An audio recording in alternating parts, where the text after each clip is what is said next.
Bonsoir, bonjour. Alors, quand moi j'aime beaucoup l'histoire et j'apprends l'histoire notamment grâce à la littérature, pas trop avec les livres d'histoire.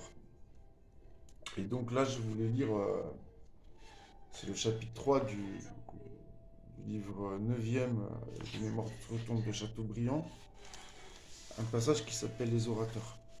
Alors, les orateurs, unis pour détruire, ne s'entendaient ni sur les chefs à choisir, ni sur les moyens à employer. Ils se traitaient de gueux, de gitons, de filous, de voleurs, de massacreurs, à la cacophonie des sifflets et des hurlements de leurs différents groupes de diables.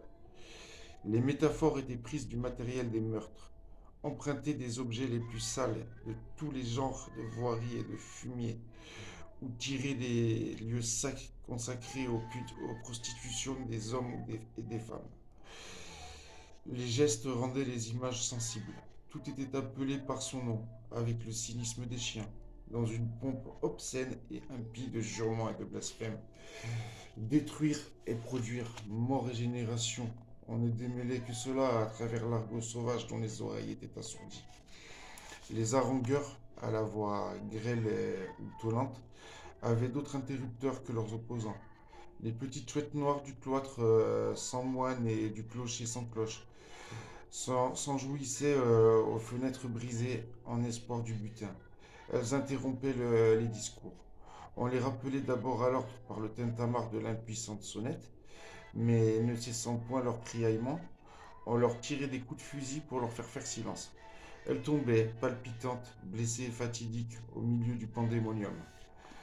Des charpentes abattues, des bancs boiteux, des stalles démantibulées, des tronçons de sein roulés et poussés contre les murs servaient de gradin aux spectateurs crottés, poudreux, suants, en carmagnole percée, la pique sur l'épaule ou les bras nus croisés.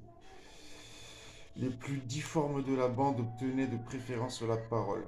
Les infirmités de l'âme et du corps ont joué un rôle dans nos troubles. L'amour-propre en souffrance a fait de grands révolutionnaires.